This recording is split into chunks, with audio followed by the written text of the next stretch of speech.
दिल्ली की पूरी बिजली गुल होगी। बवाना से लेकर के बदरपुर और जमुना पार से लेकर के गुड़गांव तक, छतरपुर तक एक बल्ब जलने नहीं दिया जाएगा। जब हमने पहले हड़ताल की थी, जब हमने पहले हड़ताल की थी तो मुख्यमंत्री और दिल्ली का ऊर्जा मंत्री अपने घर की बिजली 3 दिन तक चालू नहीं करा पाए थे। और अगर केजरीवाल जी के घेराव के बाद अगर हमारी बात ना बनी तो राष्ट्रीय स्तर पर आने वाले 26 नवंबर संविधान दिवस को इस देश के सर्वोच्च न्यायालय का घेराव करेंगे लाखों लोगों के साथ। लेकिन स्मार्ट मीटर दिल्ली में जब लगेंगे जब बिजली विभाग के कर्मचारियों की आप गारंटी देंगे कि 60 साल की उम्र से पहले इनकी छटाई नहीं हुई। 9 साल गुजर गए, 9 साल गुजर गए, लेकिन केजरीवाल जी के कानों पर जूं अभी तक नहीं चली। अब ये जूं चलवाने का समय आ गया है। भाई जूं चलवाओगे या सांप चलवाओगे?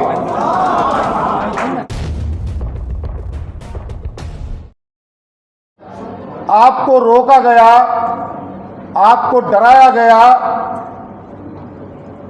मैनेजमेंट ने 8 दिन से पूरी कोशिश की कि आपको रोक लें, यहां पर आने ना दें। लेकिन आप सभी बधाई के पात्र हैं कि सारी बाधाओं को पार करते हुए आप शेर की तरह यहां पर उपस्थित हुए।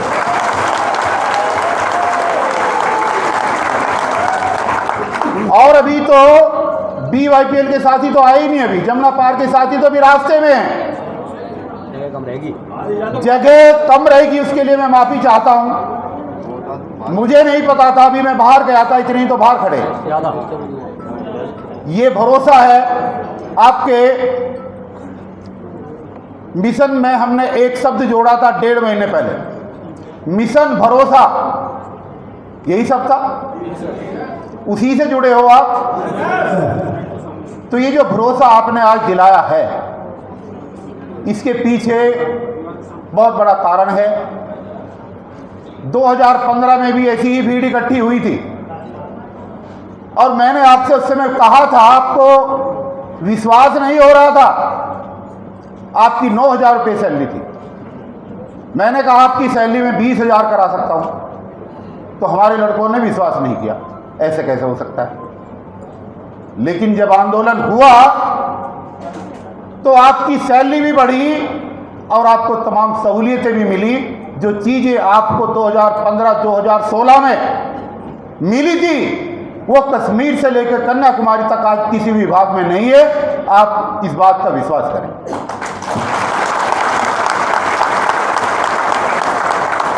मैं माफी चाहता हूं सबसे पहले कि कुछ समय से मैं आपके बीच में नहीं था और मैं MCD के सफाई कर्मचारियों को वो सहूलियतें दिलाने के लिए लगा हुआ था कि समाज के सबसे नीचे के पायदान पर खड़ा हुआ हमारा सफाई कर्मचारी, क्यों न उसकी भी सैलरी कच्चे कर्मचारी की 40,000 करा दी जाए। क्यों न उसको भी अगर डेथ हो जाती है तो उसको 20 लाख रुपए दिलवा दिए जाएं। क्यों न उसको भी मेडिकल सुविधा दिलवा दी जाए। ये सारी चीज़ों की वजह से मैं काफ़ी समय से आपके बीच में नहीं था।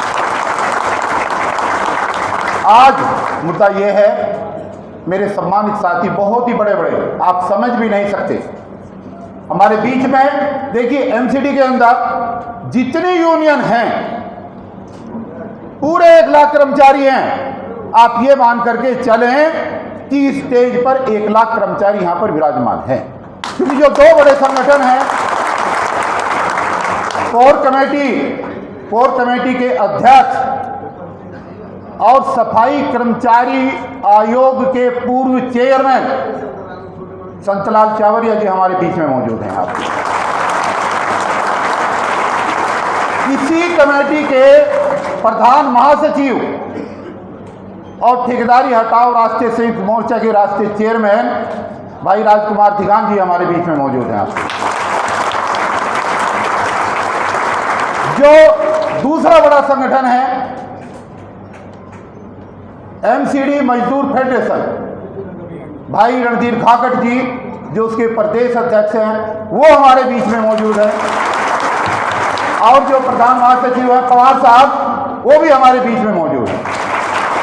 आप ये मान के चलिए कि पूरी एमसीडी की करीम यहाँ पर मौजूद है।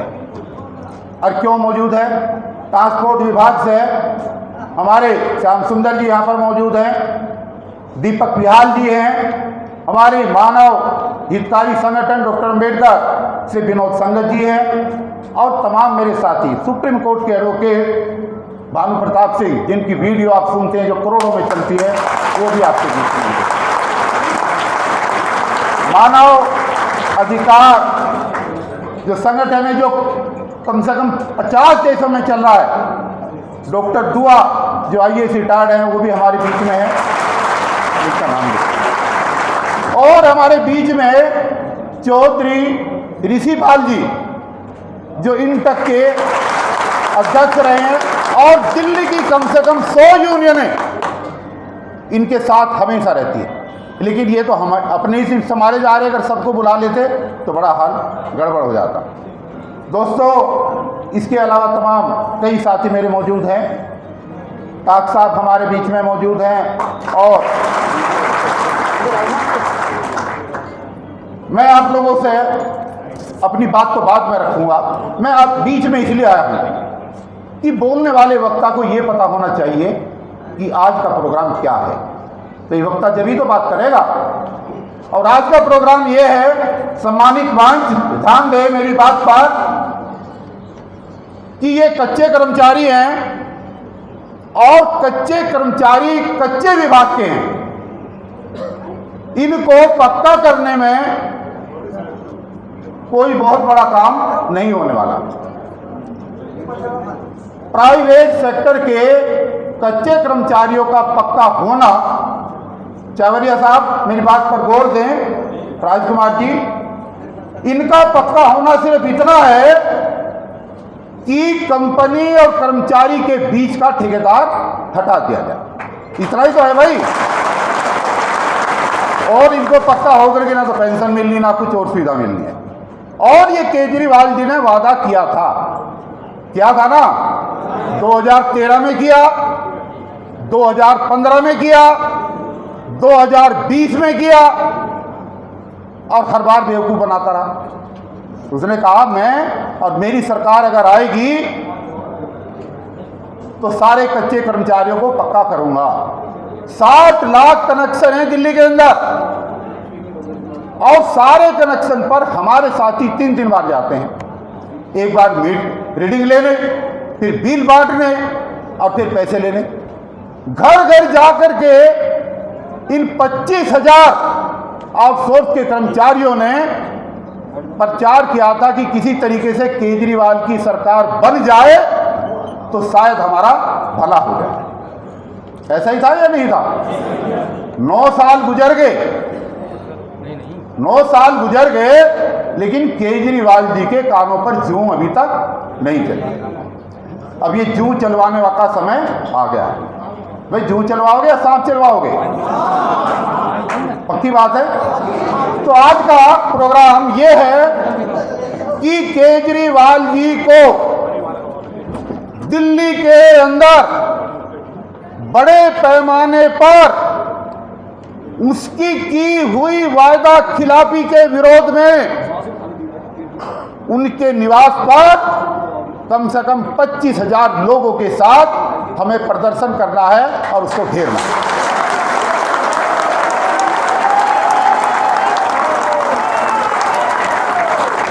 और अगर तब भी सरकार की आंखें ना खुली, हो सकता सरकार ना जागे, तो फिर क्या करना है?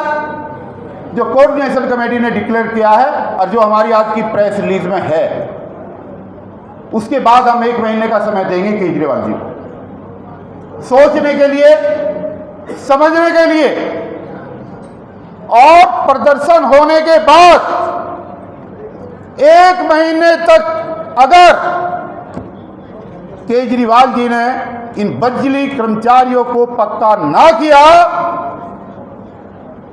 तो अक्टूबर के पहले सप्ताह में दिल्ली की पूरी बिजली गुल होगी।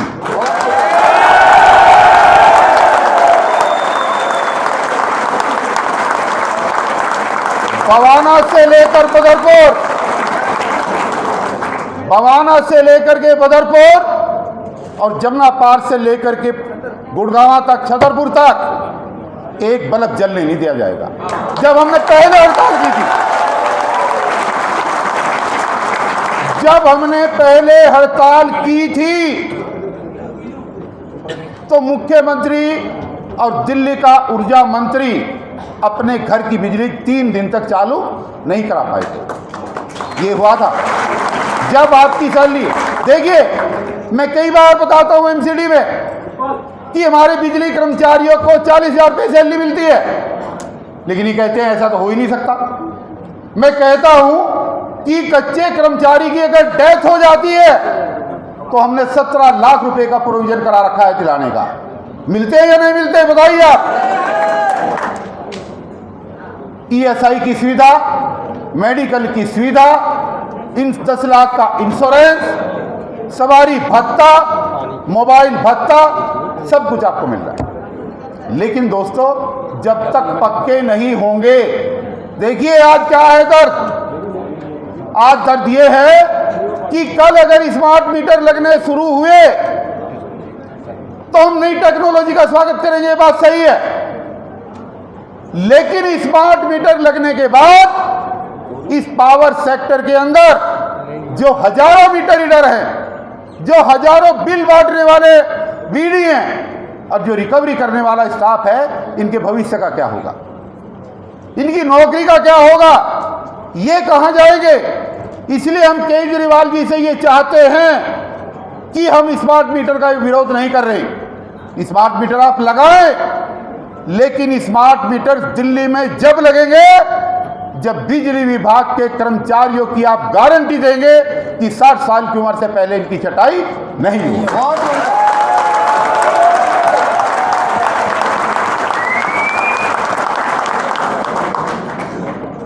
तो इस मुद्दे के ऊपर बातें तो बहुत हैं, लेकिन बातें हमें अपने साथियों की सुननी है। इस मुद्दे के ऊपर हमारी कोऑर्डिनेशन कमेटी ने 27 सितंबर, अब आज से ठीक 3 महीने बाद, ध्यान दे भाई सब लोग, आज से ठीक 3 महीने बाद 27 सितंबर को केजरीवाल जी के घर का घेराव करने की डेट निश्चित की है।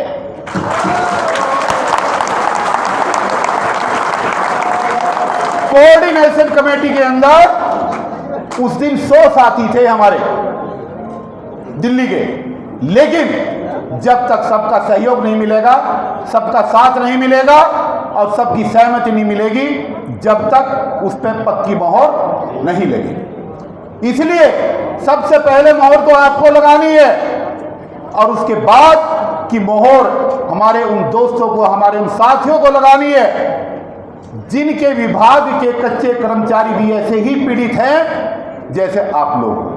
क्योंकि ये साझा कार्यक्रम है, अलग अलग विभाग के लोग सरकारों को नहीं झुका सकते।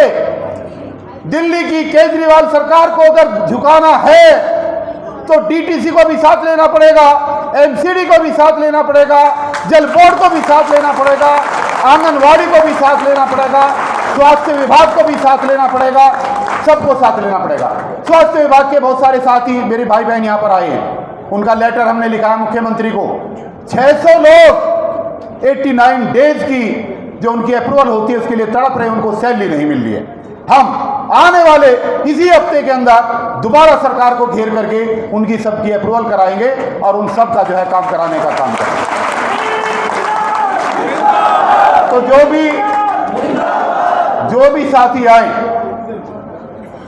बात तो और भी लंबी है।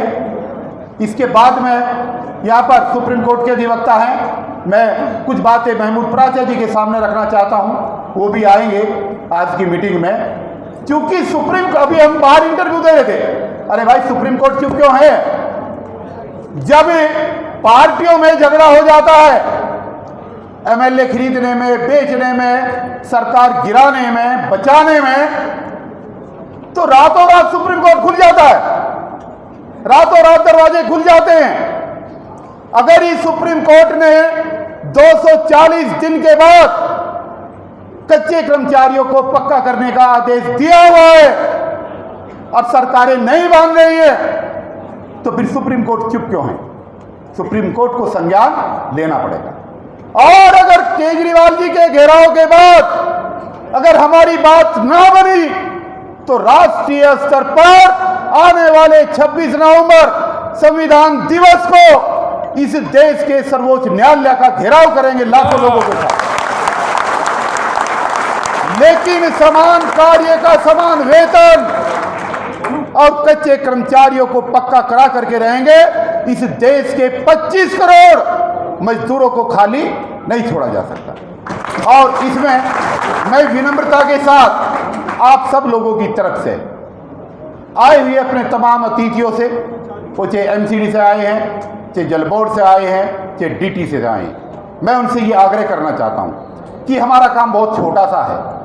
बिजली कर्मचारियों को पक्का कराने का काम बहुत छोटा सा है, क्योंकि हमें परमानेंट होने में कोई बहुत बड़ा प्रोसीजर नहीं है। हमारा तो बस इतना है कि ठेकेदार हटा और हमारा काम हुआ, इतना ही है ना।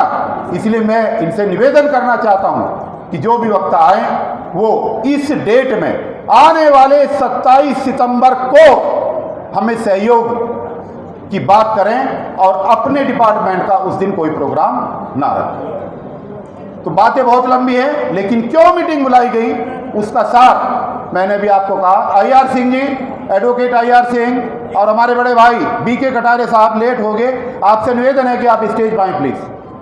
तो मैं अभी मंच के संचालक महोदय, जो ये टोपी वाले साथी आपको दिखाई दे रहे हैं ना, जो मंच चला रहे हैं दाढ़ी वाले, इनको आपने रोज डिबेट में देखा होगा, डेली डिबेट में जाते हैं ये राष्ट्रीय चैनलों की। और ये हाफिज गुलाम सरवर इस संगठन में राष्ट्रीय महासचिव हैं, इतना भी आपको पता होना चाहिए।